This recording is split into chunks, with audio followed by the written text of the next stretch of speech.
Hi, hello, how are you? Welcome back to the channel. I know, it's been a while. It's been months since I posted my last video. Actually, to be honest with you guys, when I was checking my channel, the other day, because I was thinking of uploading another video, and I was thinking like maybe I should check my channel and check the analytics. Can you believe that I only posted 5 videos last year? It was like I thought I did more. It was really disappointing in a way, but it's also a learning curve for me. So now this year, I am planning to not just double it or triple it. I want to quadruple the amount of video that I will be posting this year. At least 20 videos that's full of good content, but I really want to produce good content this year and more content this year as well. So yes, hoping for that. We're gonna do that for sure. And before anything else, by the way, happy new year. I know I'm probably late. I hope you guys have had a wonderful New Year's. For once, I was just resting. I am still recovering because I had my gallbladder removed. I had a surgery on the 29th of December. And yeah, that's leading to that. I was just resting, recovering, which I really need to. And now I am still actually in my recovering era. And yeah, and I'm just glad that so far all this journey, this recovering phase, this recovering period is going well. I feel way much better. This is, I would think, as by the time that we're recording this video, I am on my second to third week. And yeah, so I am excited. At least we're halfway, because I was told by my surgeon that about 4 to 6 weeks to a proper healing period for me, and we're almost halfway there. So yes, I'm excited about that. Also, another thing that I'm excited is this video, because today I will be sharing with you guys a recap of my 2025 intentions. I will share with you guys what worked, what did not work, what would I bring in, what intention will be carrying over to 2026, and what intentions we will not be carrying in 2026. And then after that, I will be sharing with you guys my 2026 intentions. So I'm excited about it. So can't wait. Let's get to it. So when I created my 2025 intentions, and if you haven't seen them, I will put the link down below in the description box, and I would encourage you to watch it so you could get a comparison from this video to that video. Anyway, so when I created that, I did a 5 intentions. I kind of limited it to 5 first because it was my first time of creating intentions, not just goals and vision board, but I think this intentions, especially for shopping. As a personal stylist, I really believe that we should have our own goals, intentions, just dedicated for just shopping and fashion in general, because we have to be more aware and intentional to what we put into our closet. And I've learned actually a lot, and I'm gonna do a recap for that one. So the 5 intentions that I created are shopping with purpose, choosing quality materials. This is not in order. I'll try to be in order, but I don't think this is in order. Sticking to a budget, showing up for myself and for my business every day, and shopping pre-loved items. Unfortunately, 2 of those intentions are not gonna be. They're not making it to 2026 intentions, and I will share you why later on. And the 3, I think there are strong intentions that I see myself taking it over and over for the next upcoming years. The 2 intentions that did not make it to be the next America's Next Top Models for 2026 are the shopping pre-loved and sticking to the budget. Why? Because one of them failed me or disappointed me, and the other one I failed. So if you know what it is, if you have an idea, you're probably right.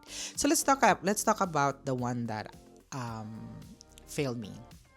And that intention is the shopping pre-loved items. First, don't get me wrong, I still love pre-loved items. I think it is a sustainable way to shop, but I am at this point in my life that I am shopping again with purpose. I'm shopping not just, even though if it's pre-loved, even though it's sustainable, but I want to shop that, with a good quality, a quality that could really stand by the test of time. So I still believe that there are pre-loved items that really worth buying and really in a good condition and a good quality, and if you are going to take care of it, it's gonna last long. But my experience last year, especially early 2025, was not really a good experience, I would say.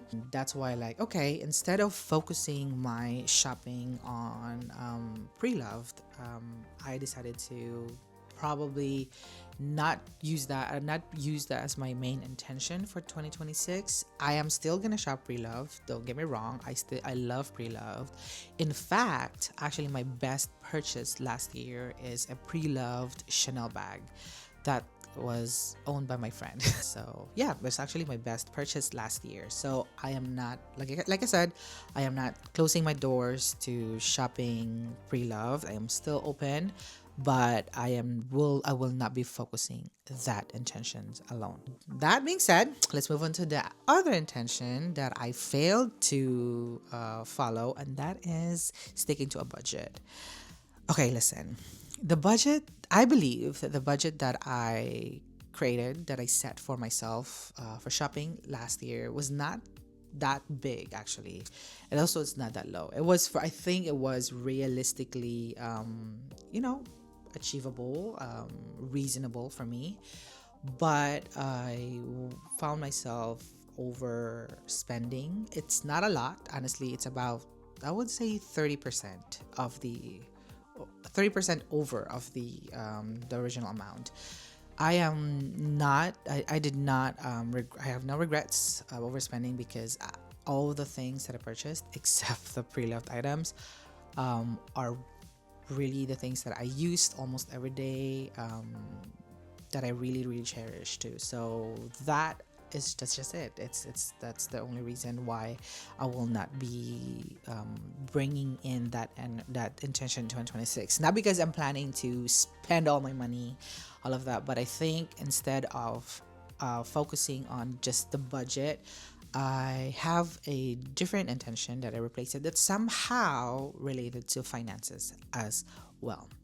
So, yes, that are the two intentions that I will not be bringing in 2026. Now, let's talk about the intentions that really helped me and really, I would say, improved my shopping experience and shopping behavior last year. And that is shopping with purpose. I want to be intentional to the things that I shop, to the pieces that I will bring into my closet. And I want to make sure that there's a purpose for that. I was not just influenced by my emotions, by the big sale sign, or by the influencer. I want to make sure that when I purchase that items, I can wear it three ways with the items that I currently own, in my closet. So that has been my, I think, mantra. I don't know if that's a mantra, but that's just how I justify every purchase. Now, another thing that I will bring in, another intention, is the choosing quality materials. I think this is actually one of the reason why it also drive my spending over the budget, because to be honest, unfortunately, which I also, actually, I don't think it's unfortunate, but if you really want a good quality materials items, you have to pay the premium price. Some, not all the time, but most of them, for quality things, you have to pay for premium.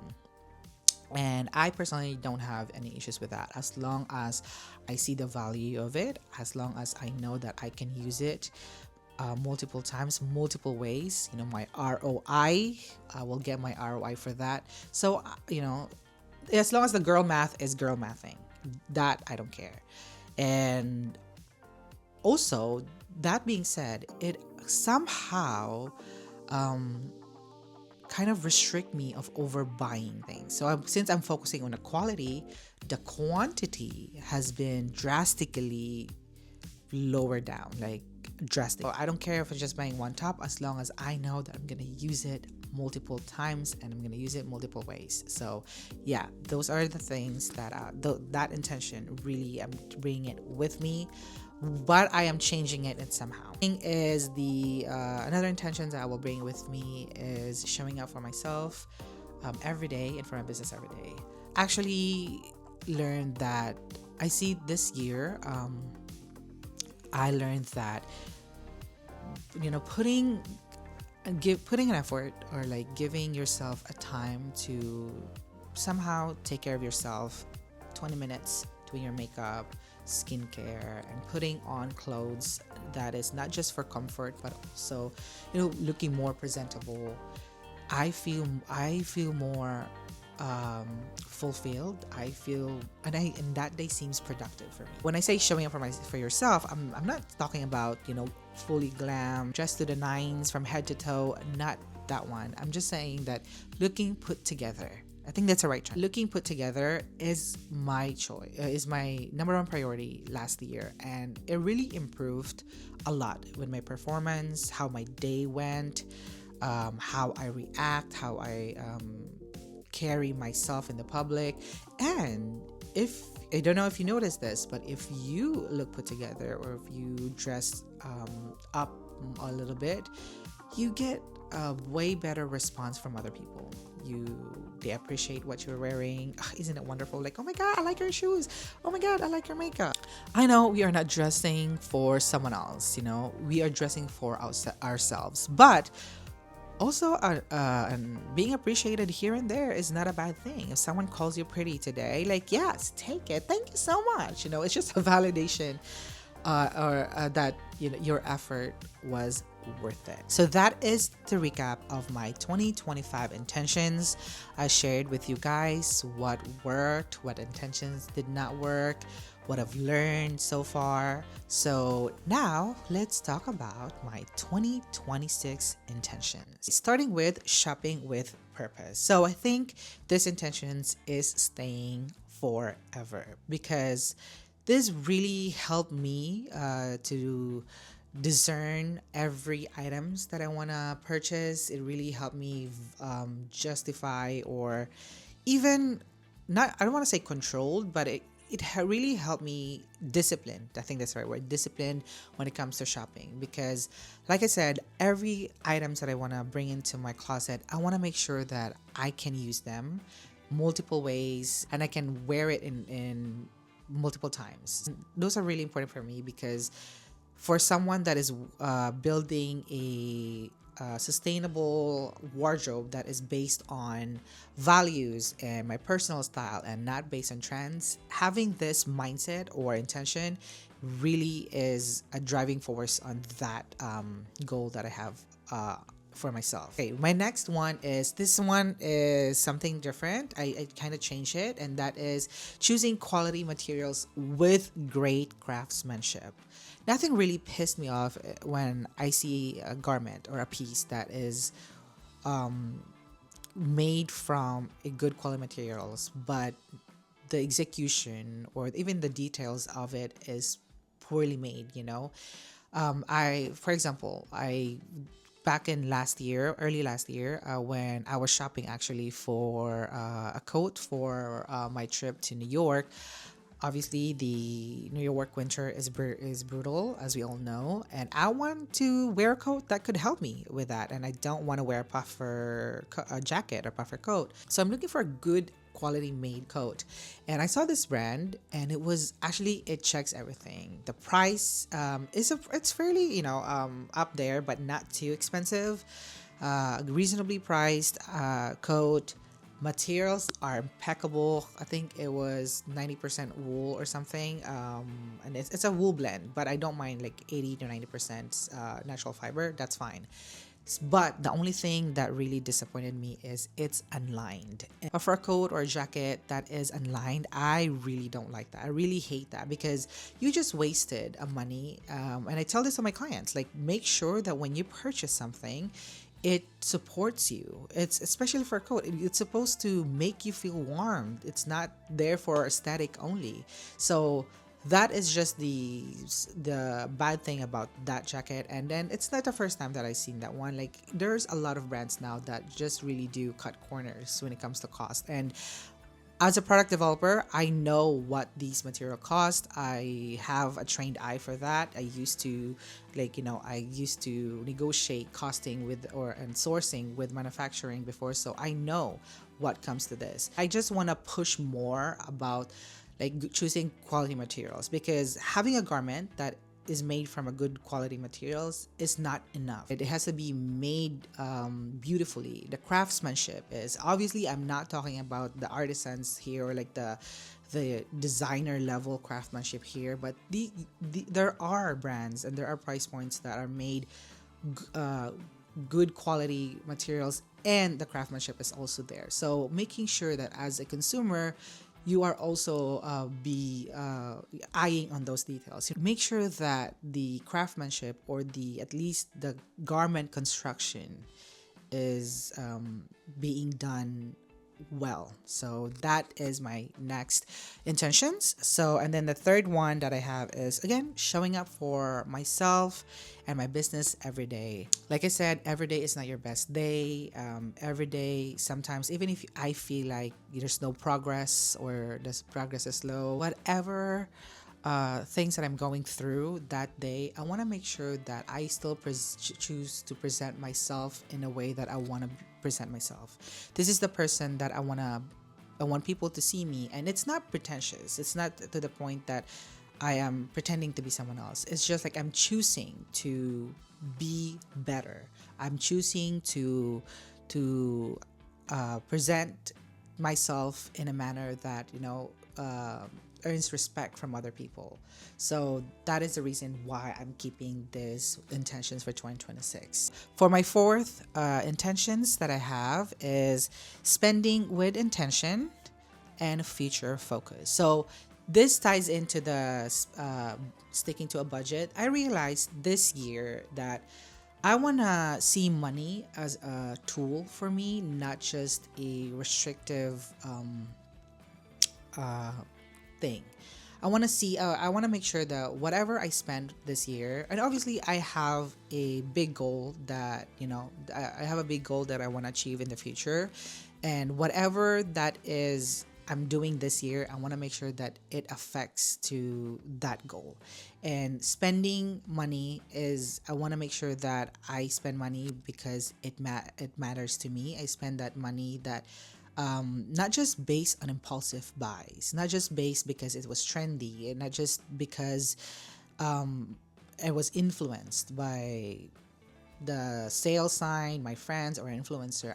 I want to purchase something that could really support my goals in the future, and really support and aligns with my personal style and my business. So that is very important for me. Instead of sticking to a budget, why not? And also, if I failed, I don't know about you, but if you failed, let's say a task or to do things, somehow you kind of like beat yourself up. So this time, instead of feeling disappointed that I didn't able to reach the goal or that intention, I want to make sure, I want to look back that everything that I purchased, or everything that I purchased this year is meaningful and useful. And then for the last but not the least is shopping based on values, not trends. So this really ties in with the shopping with purpose, because again, instead of shopping pre-loved only, I want to make sure that if I would purchase that something, like I'm not just purchasing it because it's pre-loved, or because it falls into the category that I set for myself. I want to purchase it because I see the value. And what does value mean? It's not just the brand, it's not just the price point of it. It's about the quality of the garment. Like again, everything really ties in for each of these intentions really work well with each other. I want to make sure that I can see myself wearing it, like for a very long time, and it can support the life that I have, that I want, and also supports the future that I want. And it's not just I'm not just buying things because it's trendy. I'm not just buying things because it fulfills the fantasy me version. So I'm buying it because I know that I will be using it for a very long time. So that is it, my 2026 intentions, ladies and gentlemen. I really hope that you learned something or you enjoyed this video, and I really, really, really encourage you to create your own 2026 intentions, your shopping journey. You can copy mine. I would love for you to copy mine, and or if you like the things that some of my intentions, put down below which one do you like and which one that you see yourself following for 2026. So until then, thank you so much for watching this video. Again, I hope you had fun. So don't forget to subscribe and like this video and share it to your friends and family.